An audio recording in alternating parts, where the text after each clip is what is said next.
Before we get started, I want to tell you about my new book. It's called The New Mobility Handbook, Rethinking How We Get Around Cities. The book builds on my work on the Smarter Cars podcast here over the last 3 years as we've explored autonomous vehicles, ride-hail, and then micromobility, and the impact of all of these new technologies on cities. New mobility options are incredibly popular and can encourage multimodal travel in ways that public transit has not. But these options have also created new challenges for cities that can't be solved by technology alone. We need to combine these new mobility modes with urbanist policies to keep our roads moving. Transportation in cities will not be an either-or solution. We don't have to choose between ride services, bikes and scooters, or getting everyone to ride the bus. It's not either or, it's and. We're going to need all of these technologies working together to rethink how we get around cities. The New Mobility Handbook offers a grand unifying theory of sorts for how we can have the benefits and convenience of new mobility options while also meeting city goals to encourage multimodal travel and reduce traffic and pollution. If you're not familiar with the principles behind urbanist policies like congestion pricing, transit priority, reduction in parking, and reallocation of street space, the New Mobility Handbook provides an introduction to these policies and how they can be used together with new mobility technologies to improve transportation in cities. The New Mobility Handbook is available on Amazon in paperback and Kindle versions. I hope you enjoy the book. This is Smarter Cars, a podcast about autonomous vehicles and the future of transportation. Welcome to Season 5. This is your host, Michelle Kairouz. In our season finale for Season 5, we're talking with Sam Kansara, Senior Product Manager at Waymo, who's responsible for scaling the Waymo One driverless ride service and also Waymo Via, Waymo's trucking and logistics program. Sam, welcome to the show. Thank you for having me. Can you start by telling us about your role at Waymo and the things you're working on? I am a senior product manager here at Waymo. I am responsible for user experience and our Waymo One ride-hailing service.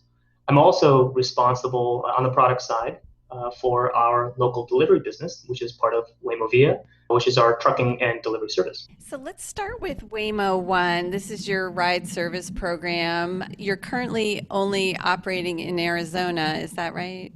That is correct, yeah. That's in the Phoenix metro area. Can you take us through the history of Waymo One? Like, when did it start? Who were your riders? How has it evolved over time? And what does it look like today? Yeah, absolutely. So Waymo One is our commercial self-driving service. There's two components to it. There's a public service, and there's also an early rider program, which is a confidential research and development group. Our early rider program launched in 2017. We've served over 100,000 trips in the Phoenix area since then. Shortly after, in 2018, we introduced our public service and branded it all as Waymo One. And now, or I guess I should say pre-COVID, we've had thousands of monthly active users taking rides. And in summer of 2019, we began ramping up our commercial driverless service to our early rider group. And driverless is right around 5 or 10% of our rides. Obviously, this will continue to scale. But we did pause our service with COVID in March. And so at the moment, we are currently not serving rides.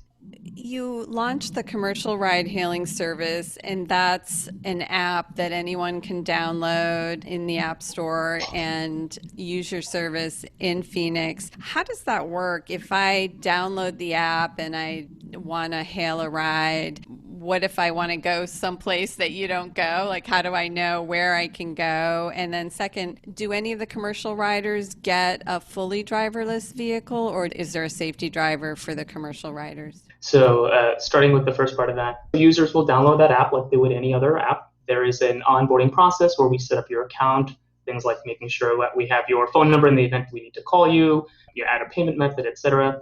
And then we wanted to make sure it feels like a easy to use, simple app for our users. They will enter a destination, they'll enter where they are right now, where they want to be picked up. And assuming all of that is within our service territory in the Phoenix area, they will be matched with the vehicle that will come and pick them up and take them on their way. So that part of it is hopefully very natural for our users because it's an existing paradigm, something they've seen and experienced hopefully before as well. And we do have in our app itself what we call our service area very clearly indicated. So we show you exactly where we will be able to serve that trip for you and make sure that it's not a surprise for our users. Setting expectations is one of the most important things with our Waymo One service. It is in many ways common the kind of things that the interactions that you're going to have, but at the same time there are things that are different as well with our service, and we want to make sure you understand what that is as a user. And then are those vehicles with a safety driver, or would you as a commercial user potentially get a vehicle without a safety driver? Is it available to anyone who downloads the app or just to the early riders? Sorry, just to the early riders. So if someone downloads the app today after COVID and you guys resume service, they won't get a car without a safety driver unless they're part of your early rider R&D program. Correct. So our early rider program is where we deploy these new kind of services first. And as it reaches that right level where we feel it's appropriate to, we make it available to our Waymo One users as well. And we look forward to making fully driverless rides available to our Waymo One users very soon. So tell me about the difference between the regular Waymo One service and the fully driverless where there's no safety driver in the car. Is it the same vehicle with the same software? It is the same vehicle. They're all the Chrysler Pacifica minivans that you see on the streets. So it is the same vehicle. It's the same software. It is software that has gone through a variety of testing, quite a lot of testing and validation over a long period of time. So those elements are the same. It's the same Waymo app. And the things that are a little bit different, we make sure that you know that you're going to get a fully driverless ride. So we have our app UI is very clear that, hey, congratulations, you've been matched with a fully driverless ride. And just make sure, again, that the expectations are very clear as part of that. So that's going to be one of the things that's a little bit different. When you get in the ride is the same. It's the same car. You get to experience and enjoy the same features. You get to ride in comfort.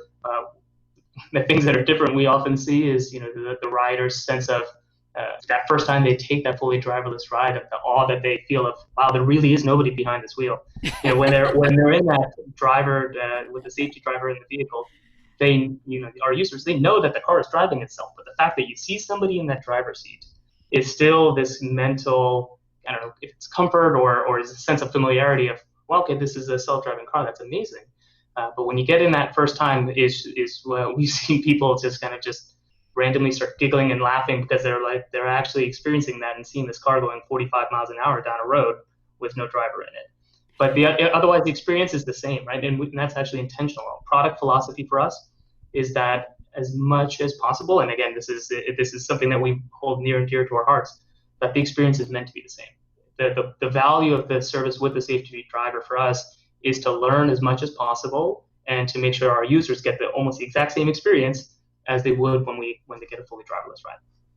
You know what's funny about it is that because you're using a form factor that can have a human driver, right? You've got the driver's seat, you've got the steering wheel that's turning around on its own. I wonder if that feels more weird than in the future if you have a different form factor that doesn't accommodate a human driver. There's no steering wheel, there's no seat where you would expect a driver to be. I wonder if the experience will be different. Yeah, I wonder the exact same. I don't know if it makes it feel a less sense of awe or a greater sense of awe. I have no idea how, but I do think that first ride is super magical for our users. So we're very excited to continue to scale that up. So is the operational design domain the same for the Waymo One vehicles that are operating in a fully driverless manner? It's very similar. There are some nuances that are a little bit different. And so our commercial driverless ODD, as we call it, the operational design domain, has some nuances. One is the territory. It's a little bit smaller. It's 50 square miles, about the size of San Francisco. And our service with the safety drivers is a little bit bigger. And we do that because we're actually trying to collect extra data. We want to make sure we understand as we continue to explore parts of the territory that we would eventually want to expand into, that we are making sure we're evaluating for that as well. So there are some minor nuances, but for the most part, I'd say they're very, very similar. What are the operational design domain constraints more generally for the regular Waymo One service where you do have a safety driver? It sounds like it's a little bigger geographical area, but I presume that there are some constraints on those vehicles, maybe weather, do you drive at night? What are the general parameters of your operational design domain for the cars that have a safety driver? So first and foremost, we do drive 24/7. Our service is 24/7. So we will, if you happen to be out late at night and you need a ride at 2 in the morning, Waymo is definitely an option for you. So that's definitely part of that.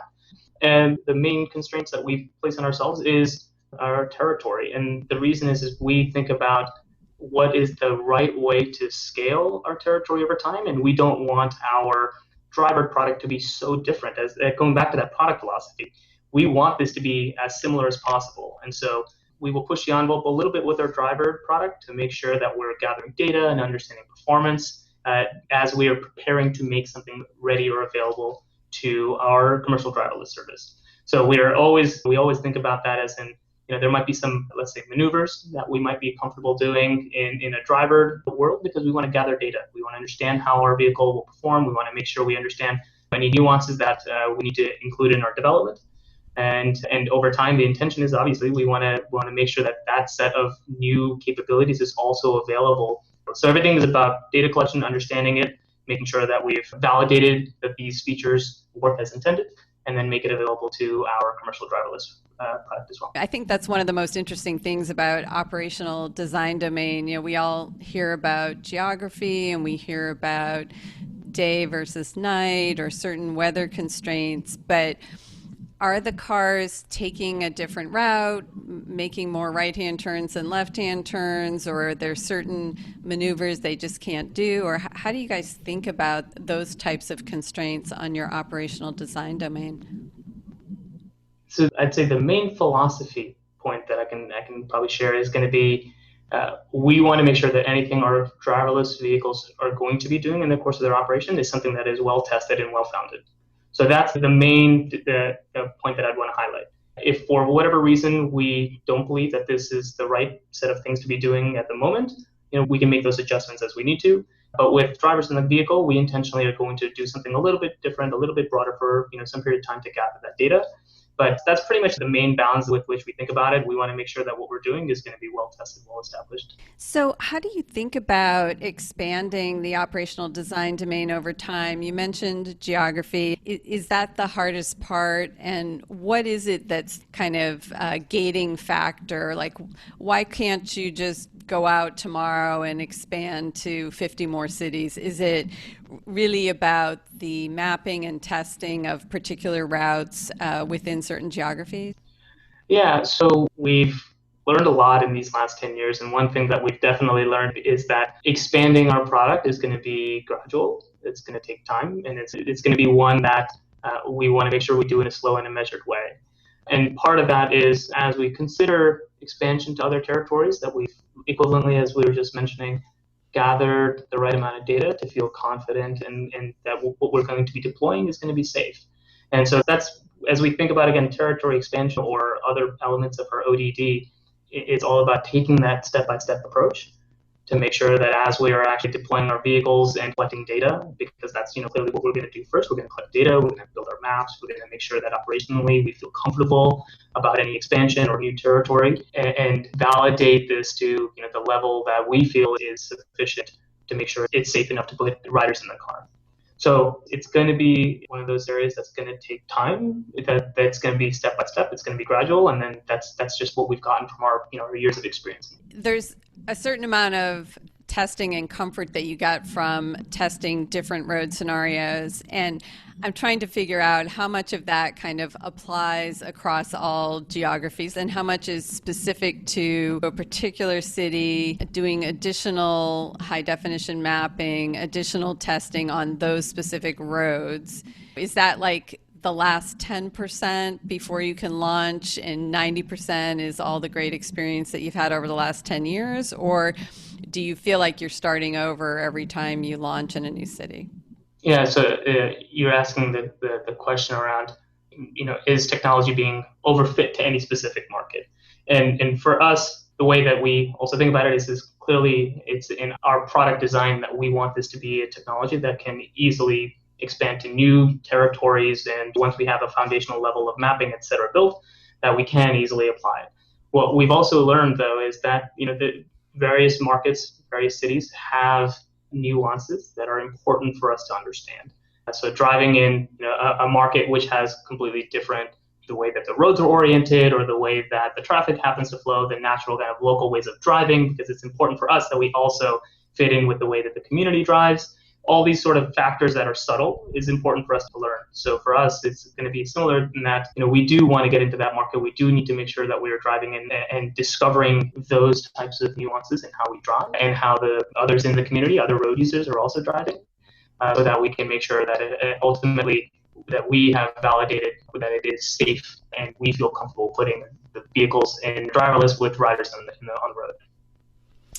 So in Phoenix, you don't get too much weather, but you do get extreme heat, like 115 degrees in the summer. How have your vehicles handled the extreme heat, and have there been any issues with sensors or any other aspect of vehicle operations?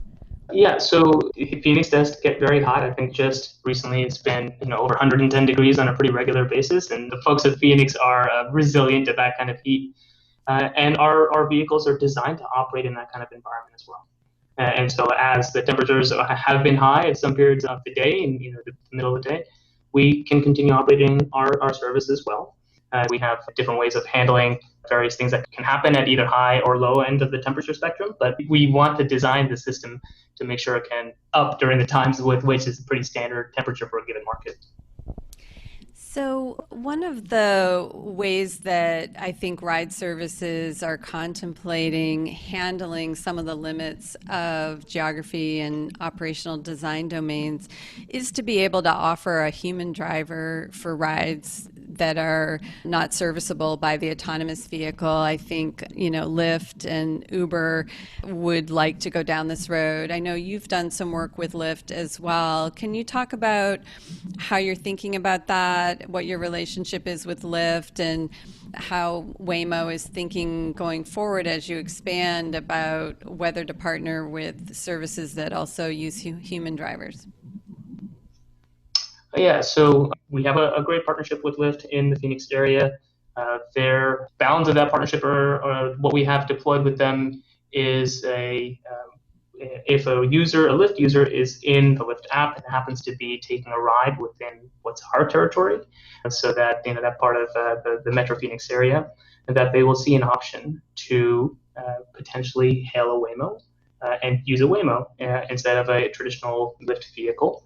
And so we've seen great adoption and usage in that product as well with Lyft, and it's been a great partnership. And we are always looking for new partnership opportunities like that. That's been a great way for us to learn about the different products that we are operating, how users coming in from very different entry points can view autonomous vehicles. If you think about users that are going to sign up via Waymo, they have a little bit of an expectation that it's an autonomous vehicle, that there's a service that they're signing up for. So the expectations, again, going back to that, the kind of the most fundamental things for us is making sure users have an expectation. When they download the Waymo app, they expect a Waymo, so they know that it will be an autonomous vehicle. But users that come in through other partners may not have that exact same expectation. So it's great for us to learn about that as well. And we view these partnerships as very important for our product development. So part of your role at Waymo is to help scale the Waymo One ride service. As you think about that, is Waymo anticipating operating independently in most markets with its own ride service, or doing more of a partnership approach where Waymo provides the technology but is plugging into a broader ride service like Uber or Lyft? Yeah, so fundamentally, Waymo is a technology company. We build the hardware and software that in conjunction form our self-driving system, what we call the Waymo driver. That's fundamentally what we do. It's in our business to build the Waymo driver. And there are a variety of applications of that technology. So one is going to be what we call Waymo One, which is a ride-along service, and there's our Waymo Via, which is a trucking and local delivery. And we built this Waymo driver to begin with to operate across a number of different vehicle platforms. So it does operate on, you've seen it in our history with the Prius and with the Lexus, with Pacifica minivans. And that is a direction that we anticipate continuing to go. And whether those vehicles are made available through our service or potentially via a partner, those are things that we're open to.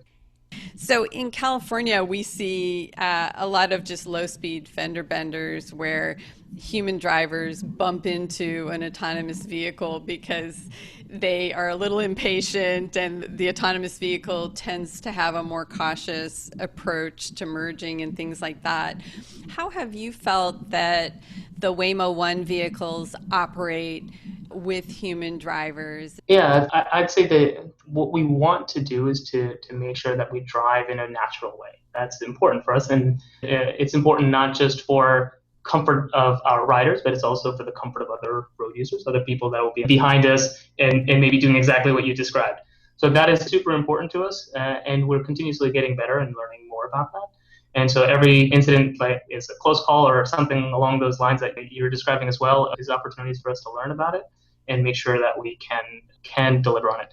My personal experience for all the rides I've taken in Phoenix is that it feels very natural. That it feels like I'm not the one that's going to be sitting in the back and trying to backseat drive on a self-driving vehicle. It feels like a very natural experience to me to begin with. Right. So I think that we've always more to go, but I think we've already done a great job with that. So many people in the industry and in the media have asked the hypothetical question, how safe is safe enough to deploy an autonomous vehicle service? How will we know when autonomous vehicles are safe enough to remove the safety driver? But for Waymo, that's not a hypothetical question. You actually have removed the safety driver for some number of rides. How did the company get comfortable making the decision that it was ready in the Phoenix area to go ahead and offer a service without a safety driver? Yeah, I've been at Waymo for about 2 years. The thing that's been the most impressive to me is that you hear the line, but I can vouch for it to be true, that safety is really one of the most important principles that we have within this company. It's not just a principle, it's a culture. And so we're all encouraged to make sure that we're doing what we think is the right things to be safe and great members of the community as well. And so from the beginning, I'd say in this case, deploying this technology, we view it with a great sense of responsibility. Everything that we're going to deploy in a driverless world goes through a lot of validation, a lot of evaluation of metrics. We want to make sure we believe that it's safe, and we have data that will give us that indication as well. And so it's just part of our culture. So from the beginning, we need to make sure that we have satisfied ourselves. And there's many times that we haven't satisfied ourselves, but once we do satisfy ourselves is when we use that as a threshold for when we're willing to deploy technology like this in the market. You know, it's interesting. There's been a lot of pressure from consumer groups and others to get the government to issue federal safety regulations specifically governing autonomous driving systems. And at the moment, it's really up to each company to decide when they feel safe based on the state where they're deploying or testing. I think there's an interesting debate there. In some ways, when it's on the company, it seems like it puts a lot more pressure on the company because you don't have some specific line in the sand that the government has given you. I'm not really sure what that line in the sand would look like, and I think that's part of the reason why we don't have federal rules. But how do you think about that in terms of the pressure that you feel as a company to make that decision on your own? Yeah, we view it with grave responsibility, making sure that we have, again, going back to that culture of safety that's really in our DNA, making sure that we feel confident in what we're doing. We know that this is going to be an area where we can very easily and very quickly lose trust if we do things that are not going to be safe or not in the best interest of our community. And so for us, making sure that we've satisfied ourselves, it's a really high bar to get there. And while there is no playbook for this, we've established what we feel is a good set of guidelines to make sure that we are going to do right by the community to make sure that we continue to earn the trust. Let's talk a little bit about some of the benefits of autonomous vehicles, particularly in our ride service context. We hear a lot about safety and how many car crashes are based on human failings. I think 30% of fatalities on our roads are caused by drunk driving. There are a number of other issues that humans have as a group. But it seems like a ride service really serves two groups. There are people who could drive a car who don't want to. They want to avoid traffic or parking. They want to be able to have some drinks or engage in activities like reading during a ride. And then the second group are people who can't drive themselves, either due to age or disability or medical condition, or for financial reasons where they can't afford to buy a car and insure a car, operate a car. So, how do you think about it as you're deploying this ride service in Phoenix? How are you serving those two groups of potential riders? And how do you think offering an autonomous service will further the benefits that can be available? Yeah, that's a great question. When we think about the value prop or the pillars by which we are going to build our service, we look at a couple of things. First and foremost, fundamentally, our product is going to be based on a foundation of trust. We want to make sure users trust us and make sure they understand that they can trust our driving and they can feel at ease and safe from others, whether it be externally or potentially internally to the car, that this is going to be a space that's safe for them. And so that can benefit both of those kind of different populations that you just mentioned as well. The second most important thing for us as well is this aspect of convenience. It's going to be the product that we're building is that it's fast, it's predictable, it's easy to use. It provides this sense of freedom that maybe others may not have had before. It provides a sense of access that people may not have been able to afford before either. Right, so we actually think that there's a tremendous value to not just end users, but also to cities or others that are looking to partner with companies like us to help with their transit systems, to help with potentially things like last mile connectivity for people that might not have easy access to transportation. So there's a lot of opportunity that is opened up because of either the fundamental nature of the autonomous vehicles or what it empowers others to do. Ultimately when this is deployed. There are always these studies that people trot out suggesting that Americans are not ready for autonomous vehicles, that they don't trust them, that they are afraid to ride in an autonomous vehicle.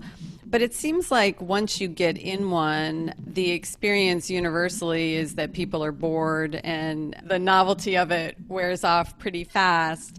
What have you seen overall in your reactions from riders? I think that you've hit one of the first observations kind of right on the head. In our own studies, there is often, or at least in some cases, some skepticism about not really being sure that this is going to, what to think about this, right? This is great new technology, but really don't know what it means. I haven't experienced it. But almost universally, after that first ride, there is this aha moment of being able to finally understand what this really means and what this can really offer. And so that it develops after that first ride this sense of comfort with the technology, familiarity. It also starts to build a sense of trust. And actually, when we think about user experience, which is a big part of my role, building on that is actually one of the most important things that we think about at our current stage of maturity. We focus on that first ride. You hear me say this over and over again because it's so important. But setting expectations is super important. And when you get in that vehicle, we try to make sure that you understand not just by experiencing the ride itself, but through the gentle nudges that we have to actually get you familiar with the technology. The passenger screen that's inside the vehicle, we explicitly use it as a way to show you what the car sees. It's going to be a 3D world of everything that our sensors are observing and shown to you as a user in a way that you can understand. One of the values of it is one, because people love exploring the tech, and that's a great way for them to go do that. But two, also because it actually starts helping them trust that this vehicle and this technology is actually doing the things that it's supposed to be doing and doing them super well. If I look out the window in the backseat of a car, I may not observe this thing that's over the car next to me, but our sensors are high up and they can see those things pretty well, and we show it to me on a screen. And so we think that these kinds of ways of helping you become familiar with the technology to make it feel every day, to build trust, is going to be an important part of building that sense of comfort with this technology as it scales. So why don't we turn to the Waymo Via program? Does this include Waymo's long-haul trucking testing with Class 8 trucks, as well as more local delivery and logistics? Yeah, so whereas Waymo One is about moving people, so to speak. Waymo Via is about moving commercial goods. And so it includes both a long haul trucking component as well as a local delivery component. Let's start with the bigger trucks, the 18 wheelers. Waymo's not building trucks itself. You're a technology layer. Who are your partners making the trucks, and how do you integrate the Waymo driver technology into the vehicles and the sensors? Yeah, so we, not too dissimilar to ride hailing, believe that the self driving technology is going to make trucking safer, stronger, more efficient. And we're working closely with the ecosystem, OEMs and tier ones, fleets, drivers, et cetera, to roll this out.